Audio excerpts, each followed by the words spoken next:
Hello and good evening to the second explanatory session of laser physics, where we aim to summarize the topic, this non-exhaustive, massive topic, which is laser physics. And we aim to basically just explain the function of laser all the way from the atomic level to the microscopic level. And today we're going to study chapter 2, which talks about the propagation of light in an atomic medium, aka the laser gain. Now, last chapter we saw how light interacts with matter and how efficiently light absorbs matter. No, that's not true. How efficiently matter absorbs light.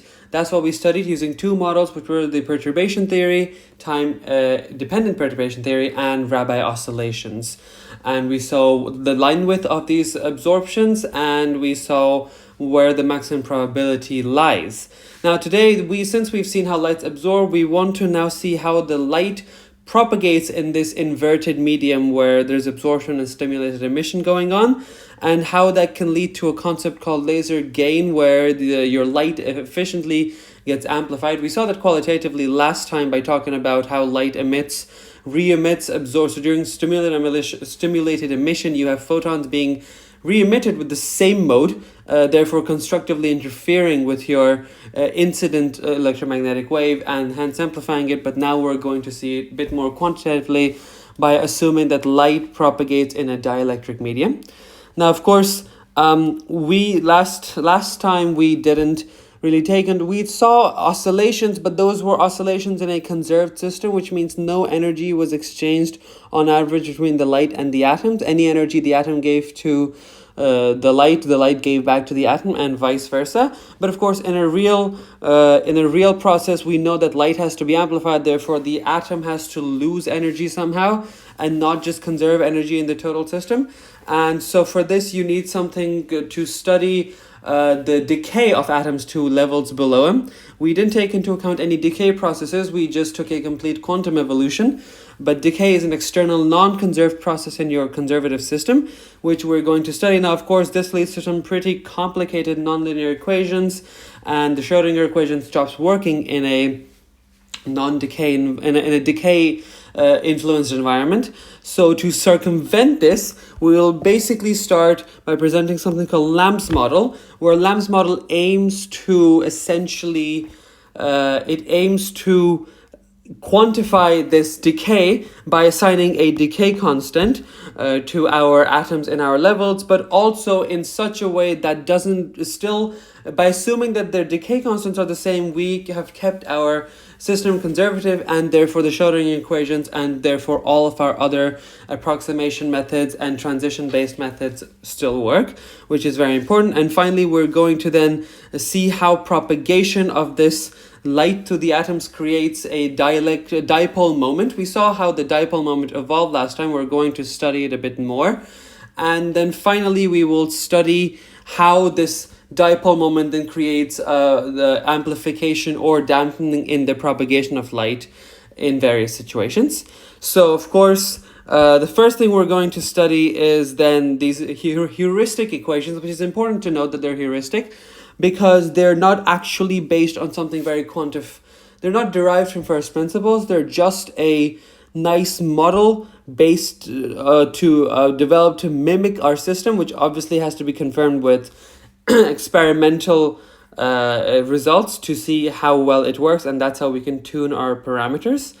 So we start with, first of all, Lam's model and something called a steady state. Now, let's assume a model where there's two lifetimes, like a Rabi oscillation. It's a two-level state. And the main hypothesis of our Lam's model is that the decay constant for each level is the same. And so using that, we can actually write the departure and arrival rate of the atoms at each level, where Na and Nb represents the number of atoms at each level.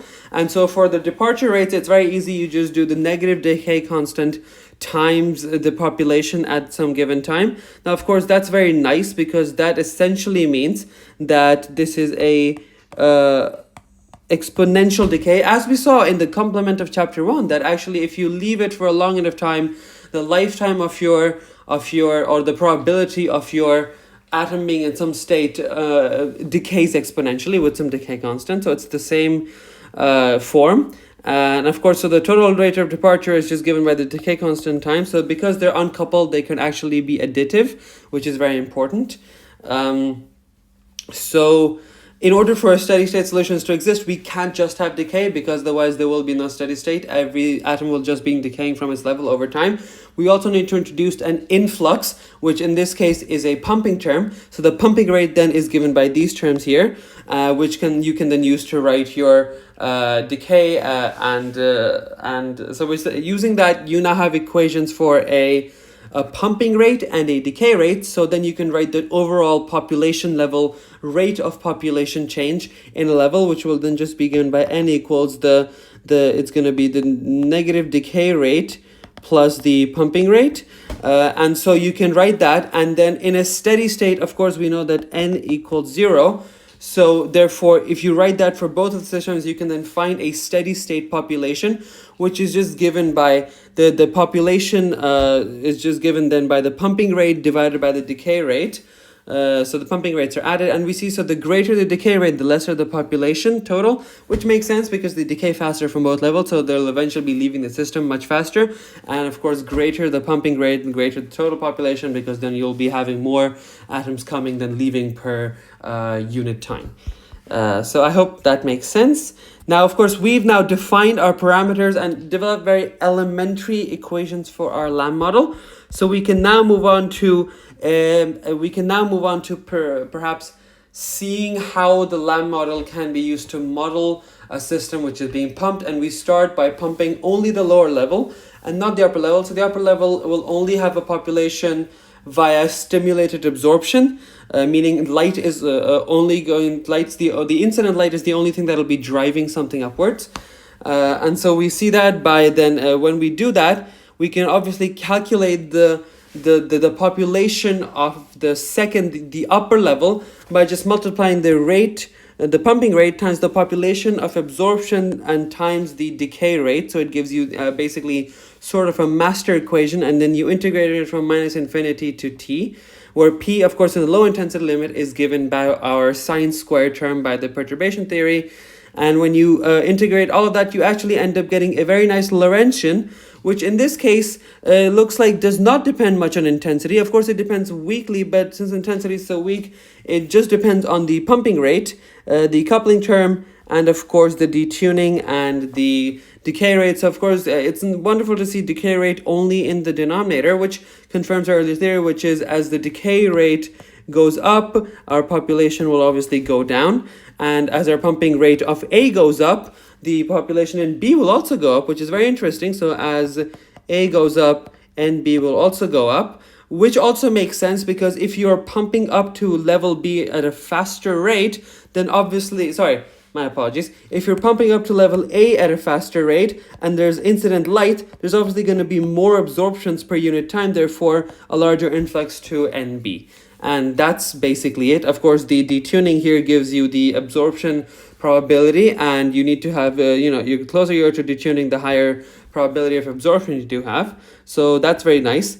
And of course, we can replace this by the Rabi frequency. So of course, it does then depend on intensity we can see, because Rabi frequency, this is proportional to the coupling term, which is of course proportional to intensity. Which is very important because we saw that the relationship between Rabi frequency was equal to minus dE. So of course, if you take the square and e square, you will actually have an intensity proportionality relation. So the fraction of the atoms transferred into the excited state is therefore proportional to the intensity of the magnetic wave. If we know the frequency of our oscillations, remember Rabi oscillation is in the two-level state, it's just the frequency of our oscillations using Rabi formalism. So of course, if we can calculate that, we can automatically have an idea of our upper level population state. This is something you'd typically see it in numerical simulation rather than experiment, where you can perhaps just measure the upper rate population. But again, this is one way of measuring it because you will know driving frequency, and I think decay rate can be measured in other ways. Of course, that can be measured from the line width, as we can see here. The line width is given by the decay rate. So the greater the decay rate, the more broad your population on the upper level is going to be. Which makes sense because that means you'll have Actually, that's interesting to study. Let's see what it does mean. It means that you will have a larger fraction of population at a larger range of omega values, which is to say, because your decay isn't that high, and that's not true. Because your decay is higher, you then have absorption at a variety of frequencies. That doesn't make much sense to me theoretically at the moment, but I suppose we can have a look at it by seeing that. So if decay rate increases, that means we have NB increasing, but of course only level A is being pumped, but they're both decaying. But if that is decaying, that means you'll have a broader profile, which has to then do with absorption somehow, because then you're broadening your absorption. If you have a higher decay rate, your things are falling down faster, D. And if your atoms are falling down faster from the upper level, this means they're also then getting hit by light faster, and intermediate states might arrive. Perhaps it's that, perhaps you have intermediate states, therefore you have a larger values for omega, for which you have a nice probability cross section. That's something I can come up with right now. But of course, under these conditions, because intensity is small, the fraction of atoms that are transferred also remains small. So for, of course, higher intensities and closer to resonance, we have to go towards the Rabi oscillation probability here. So it's almost the same term. It's almost the same technique where you have this term, you have your probability with the Rabi probability, and you have a decay term. So you, again, like a master equation of sorts. And this actually gives you the same Laurentian, except there's now a Rabi oscillation term in the bottom as well. So you'll see that actually as Rabi oscillation frequency increases, aka as the intensity increases, it tends asymptotically. So if you take the limit of this to infinity, you'll actually notice that it gets up to n over 2, because this actually goes to 1. So that's also a very interesting thing to see, meaning there is a limit to which the population transfer can take place effectively, which is very important to see. That you can only have, no matter how intense you have, you can only have half of your atoms go up and the other half won't. And there's the same case for the thing. Oop, that's the wrong one. That's the right one here. My apologies. That is not the right one there. And so yeah, asymptotically tends to a half, which is very cool. And of course, we see that the width of the Laurentian also increases if your intensity increases, because this is given the width. And so basically your gain profile, which we'll study a bit later, will also increase as intensity increases, which is known as power broadening, which is very important, because now if you have different couplings, you will have different inhomogeneous broadening, and if you have the same couplings, you will have something called homogeneous broadenings, because that means all atoms respond to the same way. It's very important that we've seen this effect now of asymptotically decaying to n over 2, or asymptotically reaching n over 2, because that is something called a saturation parameters, which means that saturation is really, really big. Essentially, it tends to n over 2, and if saturation is really small, you essentially have, what do you have? Well, if saturation is really small, then you have n over 2 over 1. So over 1. So you basically have a very, very small probability, which is interesting to see. Or perhaps even linear, one might say, because if this is small, it just becomes s over 1, doesn't it? So that's just a linear case then. The saturation parameter can also be expressed in terms of the intensity, where it reciprocally depends on saturation intensity. So higher the saturation intensity, higher our saturation parameter. And also that means that of course I sat, we see here, depends on the decay rate. So higher your decay rate, higher the saturation intensity must be, because of course if you're decaying faster, you need a higher I to basically then transfer up it back there and actually get your upper level saturated, which makes quite a lot of sense. And of course, so the higher your I sat, the smaller your saturation parameter. So you will basically have the smaller your saturation parameter, the more it basically takes to saturate something. So that's quite nice. You want to have a small saturation parameter to increase your intensity as much as you can, which is very important.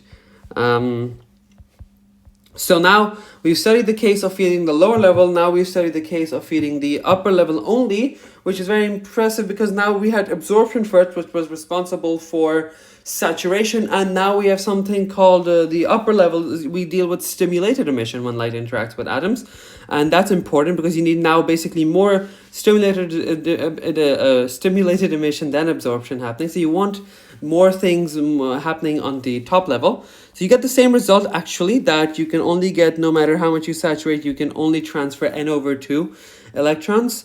Basically, no matter what the value of S, Na will always remain smaller than n over 2, which is very important. So the max you can transfer is the half, and that's really good because you want more. So it's really nice of us to see that basically then we have a nice saturation case. So now we have something called now we generalize our results, and basically because the equations are decoupled, you can just add the results of Na and Nb, and then you can just essentially work with that, and you actually end up seeing that the population inversion depends on the saturation parameter. If the saturation parameter goes to infinity, so remember S is going to intensity over I sat, which is of course then in decay, and so if decay increases, I sat increases. If I sat increases, S goes down. But if S goes infinity, that means your decay has become very, very, very small because your I sat has become very, very, very small.